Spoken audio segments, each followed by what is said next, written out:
सुगंध हा नात्याचा, मृदगंध हा मातीचा, सुगंध हा नात्याचा, उत्सव हा लग्न समारंभाचा, सोहळा अपतेष्टाच्या मिलनाचा, हळदी मेहंदीच्या ओल्या सुवासात, सनई चौघड्याच्या पवित्र सुरात, अपतेष्टांच्या लग्नगीत आणि नातेवाईकांच्या उपस्थितीत संपन्न झालेला हा शाही विवाह सोहळा.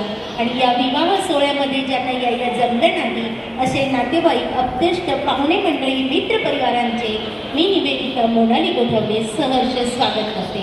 स्वागतम, सुस्वागतम, शुभ स्वागतम. भावना हृदयात तयार होतात आणि शब्दांच्या रूपाने त्या ओटावर येतात.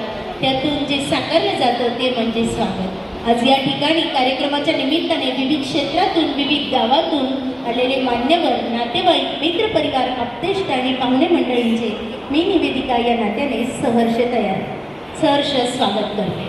मंडळींनो, कुठल्याही शुभ कार्याची सुरुवात आपण विघ्नहर्त्याच्या नामस्मरणाने करत असतो. कार्यसिद्धीस नेई तो प्रथम त्याचे वंदन करा, कार्यसिद्धीस नेई तो प्रथम त्याचे वंदन करा, सकल विघ्ने नष्ट होती सांगे हिंदू परंपरा. कुठल्याही शुभ कार्याची सुरुवात हिंदू परंपरेप्रमाणे गणपतीच्या नामस्मरणाने केली जाते.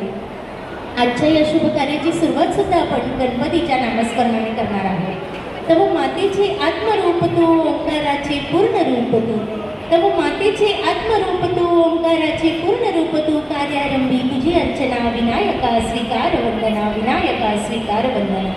64 कलेचा अधिपती असलेल्या विघ्नहर्त्यास या शाही सोहळ्याचं आमंत्रण देऊन आजचे हे कार्य, भेटीचा सोहळा हा सिद्धीत जाण्यासाठी प्रार्थना करूयात आणि पुढे जाऊया.